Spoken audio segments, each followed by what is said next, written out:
Okay, recording this video. It is Saturday, 17th of January 2015. Hope you had a great week's trading. So a couple of days ago I said I would do a video this weekend on the Swiss Franc, and the decision this week by the Swiss National Bank to stop pegging their currency versus the euro. Fascinating move.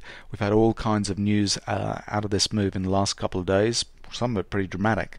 And in this video I just want to go through the history to that peg, why the Swiss National Bank chose to peg in the first place, and now why I think they've chosen to unpeg, and some of the potential kind of repercussions going forward. Before getting into the history of it though, let me just remind you of a video, an infographic I did back in July 2013. This was called How to Bet Against the World's Central Banks. And in it I posited that there might be a limit to what the central banks could actually do, and if the central banks kind of lost their nerve, what would be some good trades to take? Well, trade number 2 was if the Swiss National Bank was unable to hold its peg versus the euro, the trade was to go long the Swiss franc, and that's come to pass this week. So kind of a year and a half later, it's interesting to have a call that made that far ago kind of come true. So the history of this peg, and I think you need to go back to 1989 to understand kind of the history of why what's been happening with the Swiss banks and why the peg was put in place in the first place. 1989 is when the fall of the Berlin Wall took place, and we had all of a sudden the Eastern Bloc was kind of available as markets to Europe at the time. This map shows Europe broken into two kind of colorings. First of all, we've got this kind of taupe color, which is Portugal, Spain, France, Netherlands, Belgium, Luxembourg, Germany, Italy, and so on. All of these countries are Eurozone countries that use the euro. Then we have countries that are still inside the Eurozone or the European Union that do not use the euro. So we've got countries like, the United Kingdom, Denmark, Sweden, and then all of these countries in the Eastern Bloc. We got Poland, Czechoslovakia, Hungary, Romania, Bulgaria, and so on. All of these are part of the European Union but not part of the Eurozone. So there is a currency transaction that takes place between the euro and the currencies used in each of these countries. Okay, so now in 1989 the Berlin Wall kind of goes down. The banking market in each of these kind of Eastern Bloc countries was extremely unsophisticated. Remember, under communism, people really didn't own, for example, property. You were given your apartment or your house by the state. No such thing as kind of mortgages kind of running around. So when the Eastern Bloc kind of became available as a marketplace to the rest of Europe, a lot of the Western European banks moved into this nascent banking market in the Eastern Bloc. Two of the biggest countries that moved into these zones were Switzerland and Sweden. Sweden targeted Estonia, Latvia, and Lithuania, selling mortgage products and banking products into those markets, and Switzerland targeted these other countries. The biggest flows have been into Poland and Hungary and Austria, and we have smaller flows into Serbia and Romania and Croatia kind of down here.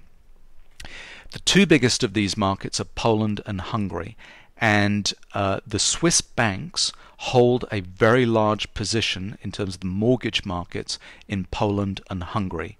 They also have a large position in the Austrian market, and that's because large numbers of Austrians that live near the border to Switzerland and actually live in Austria but work in Switzerland.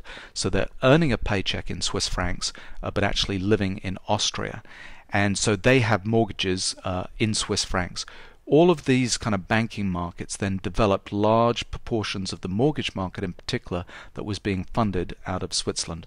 The reason for that was the Swiss interest rates were extremely low compared to the interest rates in these countries. Currencies of these developing countries was rising quite strongly. So it was in your benefit to have a mortgage in Poland or Hungary, for example, in Swiss francs, because your currency was appreciating and your interest rate that you were paying in Swiss francs was low.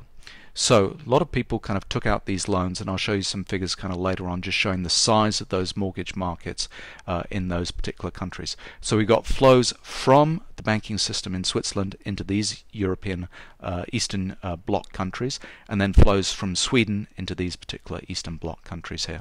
So that's the first part of the history you need to understand, is the mortgage markets in these kind of former Eastern Bloc kind of countries. The second one is when the euro crisis hit. So this is, if you remember back to 2008, 2009, all of a sudden, we're worried about the PIGS, the PIIGS. This is Portugal, Ireland, Italy, Greece and Spain, the peripheral countries in the Eurozone. And when they had a crisis, when their debt levels were too large and the interest rates started to really spike on sovereign debt in those countries, a lot of capital became very scared.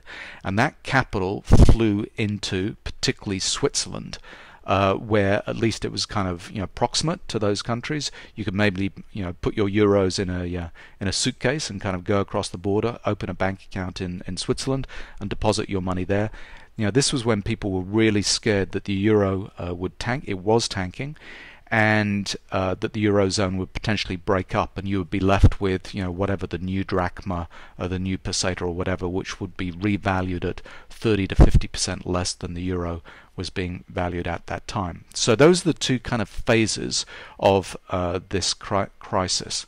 And it resulted in this kind of valuation of the Swiss franc. This is a chart using TradeStation data of the Swiss franc versus the euro.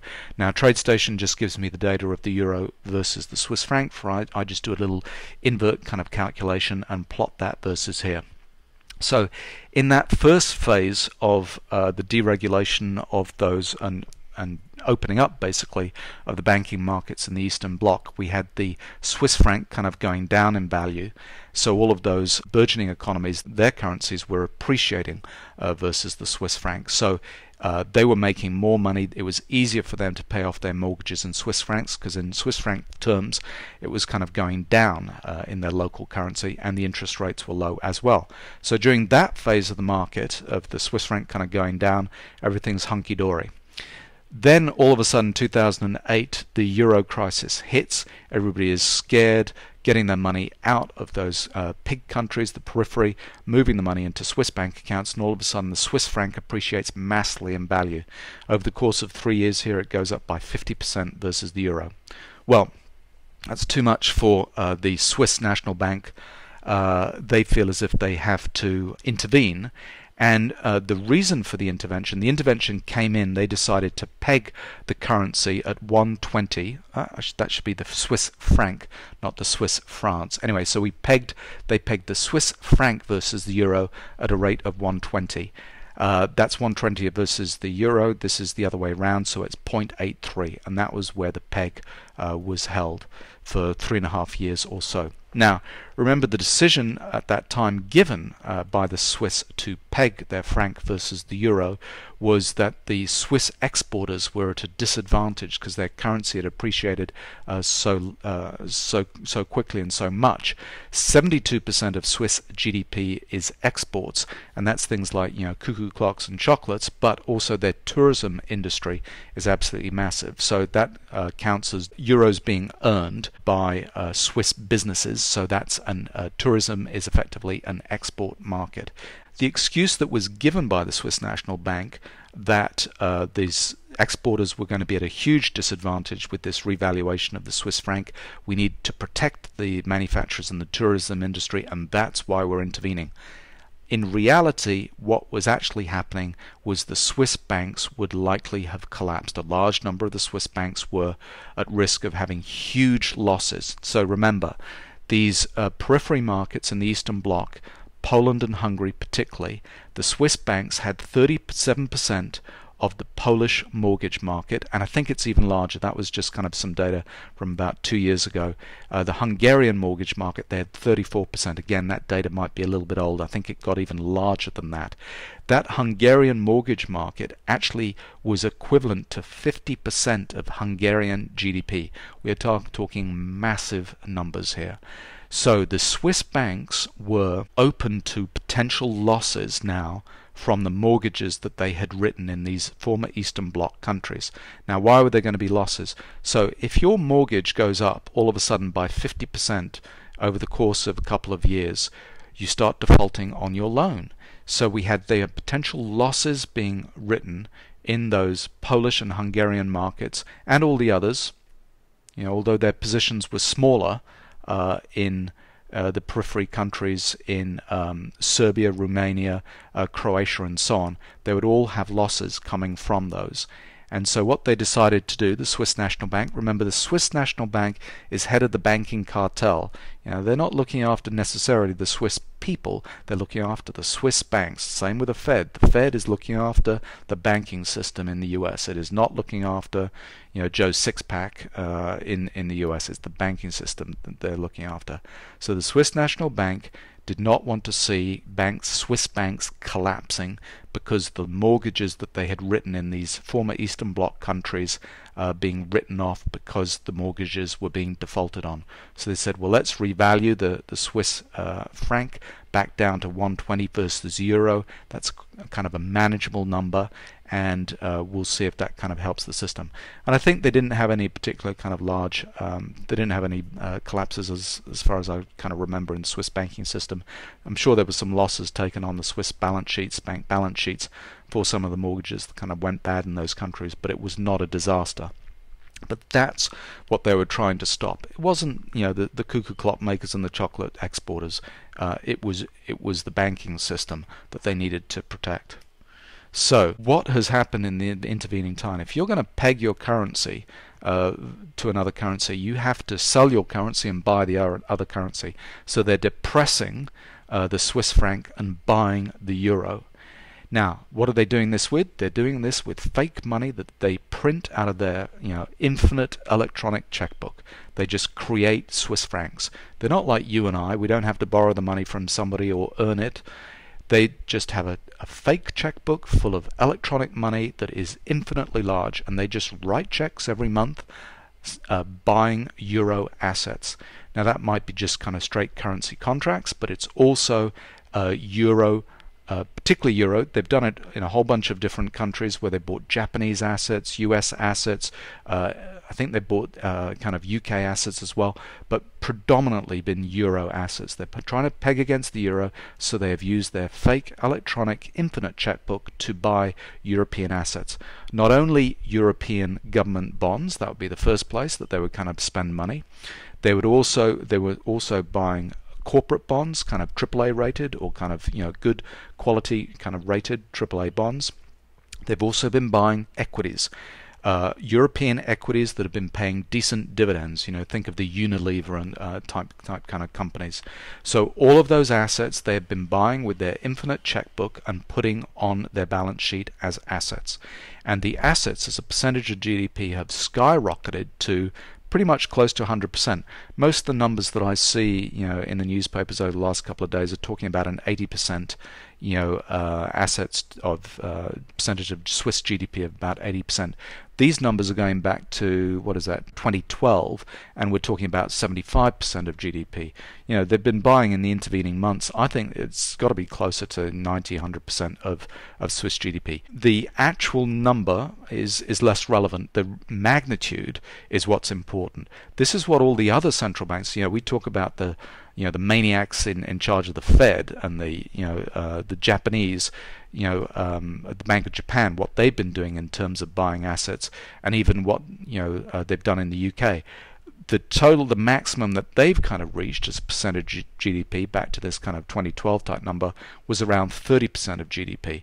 This is Switzerland, pedal to the metal type stuff, going up to almost 100% of GDP. So at least 3 times more than the central banks, the other maniacs kind of around the world with what they've been doing.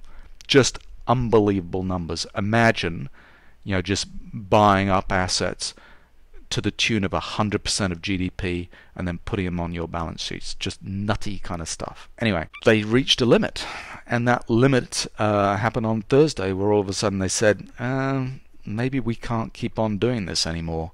And so that peg that had lasted for over 3 years at 120 versus the euro, or 0.83, instantaneously, overnight, kind of got moved up by 30% in a single day. Bang, there. So that's what the impact of that unpegging has been, the revaluation of the Swiss franc. And you look, okay, we got a little bit exuberant at this time, the money just crashing out of the euros, the pigs, the periphery countries in the eurozone into the safety of Swiss banks here.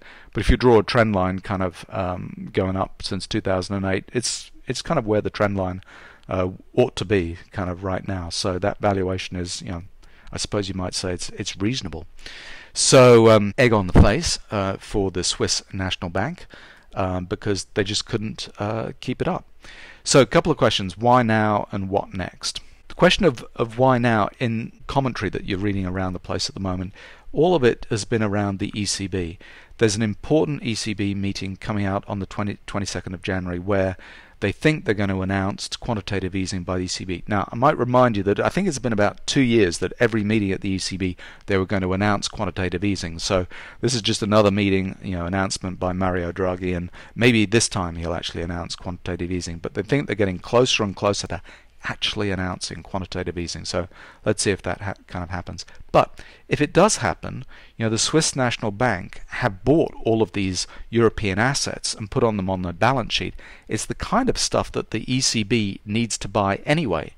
So potentially the Swiss National Bank have done a deal with the ECB where they can offload off their balance sheet these assets to the ECB. So, the timing of that might be, maybe the Swiss National Bank and the ECB are actually talking to each other, and that's why the pegs kind of come off now, because they've reached a particular limit in what they feel they can do, and all of a sudden, there's a player out there with the ECB who's ready to kind of almost dig them out of a little bit of a hole.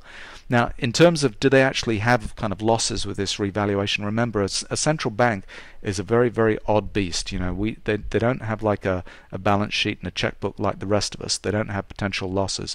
They've bought this stuff. It cost them nothing. It might be valued $100, at the beginning of this week, and so they've taken a 30% haircut. It's come down to $70. It cost them zero because they bought it out of this infinite, kind of imaginary checkbook that they've got. So it's not as if they've actually made a loss on this stuff. It's a notional loss, if you like. It's not a kind of a real loss. Central bank kind of balance sheets are a little bit odd. So don't think that the Swiss National Bank is going bust anytime soon. They've still got this kind of magic checkbook. So you've got a potential buyer there with the ECB. I think what's a more important kind of story is going back to this whole mortgage market and protecting the banking system in Switzerland.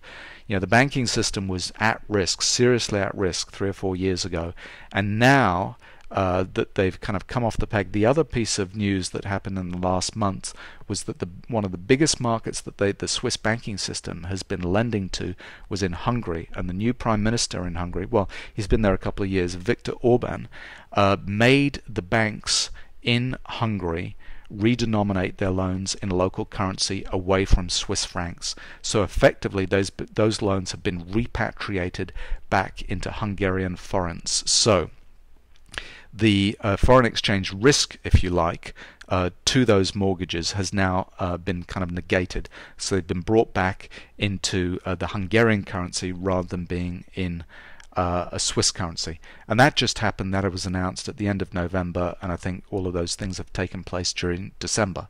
So that's for me, a more likely scenario as to why this is a good time to stop the peg. The risks of mortgage losses being made in those periphery countries is diminished, partly because a huge portion of those with the Hungarian situation has been neutralized by bringing it back into kind of the repatriated currency.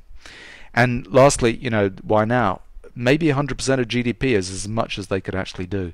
If quantitative easing by the ECB is coming in January, on the 22nd of January, what we're suggesting is that there's going to be a continued devaluation of the euro, and so the Swiss National Bank would have to keep on buying euros and putting them on their balance sheet, and maybe 100% of GDP was just as much of a nerve as they had, and they couldn't see a situation where they would ever have to stop this.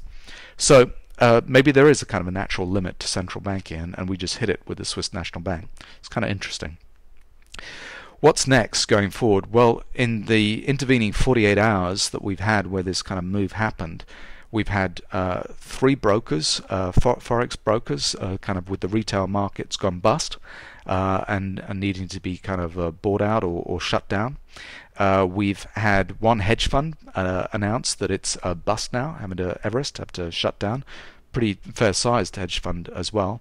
And we've also got, it's somewhere north of 500 million in losses declared by banks like Citibank, Deutsche Bank, and brokers like Interactive Brokers. They announced a loss of about $250 million on this. So I think that's kind of early days in terms of what this actually means. I think there's going to be more of those losses announced over the next kind of weeks and months. It'll be interesting to see that. Yeah, and who's to say that the Swiss bank will not repeg at some other level? You know, maybe 120 or this 83-cent kind of level just was not the right level. They couldn't sustain that. Maybe there'll be such a backlash from the cuckoo clock makers and chocolate makers in Switzerland that they'll kind of have to repeg at a different level. Kind of wait and see. Lastly, though, we've had these, particularly around the world, with 2 or 3 central banks that have had massive impacts on the market. The Bank of Japan, the Japanese central bank, has been buying massively assets around the world, supporting prices and depreciating the Japanese yen. We have the Swiss bank doing this. Also, the Bank of Israel has been a big player, although they're relatively small in kind of overall size. But all these central banks have provided natural support to a lot of markets by buying these currencies and buying these assets in these different currencies. And that buyer of these European assets has now been removed. So it's kind of interesting. Does the ECB kind of come in and take over that role from the Swiss National Bank? But in the meantime, they'll just exchange assets between the two of them. They won't be kind of coming into the market new necessarily if they're just going to buy those Swiss National Bank assets. But a player who was a big player with an infinite checkbook has been removed from the situation. So the currency moves and the prices of assets could be kind of impacted because those things are not kind of going on. Anyway, so it's a fascinating week. I'm going to be watching the news on this Swiss National Bank, the things that kind of say and the implications for it for the rest of the market kind of going out. It's kind of it's important. As I said, up till 2008, the market, the economy really mattered, and we kind of looked. We looked to news items out of major corporates to see what was going on. We used to care what Alcoa was saying about global demand, or John Deere saying about demand for tractors and so on. It's like now we don't care what the corporates have to say. They're just buying back their shares. What we care about is what the central banks have to say. And all of a sudden we've had a major player in the market make a major move. So keep watching this space, basically. Anyway, looking forward to next week.